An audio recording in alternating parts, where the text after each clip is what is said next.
ما هي أصول اللباس المغربي الأصيل؟ شكرا أنس. طيب، هذا اللباس أصوله تستدعي كل الحضارات التي مرت من المغرب. فالروماني والأمازيغي والأندلسي هي كلها عناصر تجد نفسها داخل هذا اللباس. فاللباس المغربي التقليدي أخذ من الرومان الفصال والشكل العام للباس، ولذلك ستجد تشابها بين الجلباب المغربي وبعض الأردية التي كان يلبسها ملوك الرومان وحكامهم وأيضا ولاتهم في منطقة شمال إفريقيا.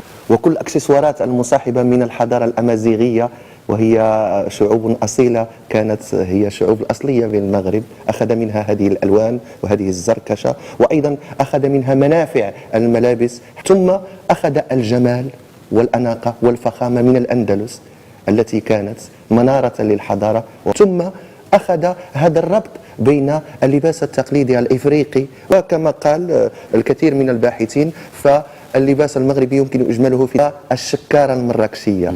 أيضا السروال القندريسي أو السروال العربي. هناك الجبادور، وهي قطعة أتت من الثقافة العثمانية التي كانت تتاخم المغرب وتمس هوامشه. فالجبادور هو قطعة أيضا في هندسته يظهر أنه ليس قطعة مغربية خالصة، وإنما تمغربت. فكما قلت القفطان هو ينتمي أيضا إلى تلك القطع التي دخلت من الثقافة العثمانية. الثقافة العثمانية أنس. وأيضا بعض القطع تظهر في بعض المدن، ذلك حسب التأثر بالثقافات التي ونتوقف هنا. نعم، ذلك حسب التأثر بالثقافات التي ونتوقف هنا. نعم. ونتوقف هنا. نعم. ونتوقف هنا. نعم. ونتوقف هنا. نعم.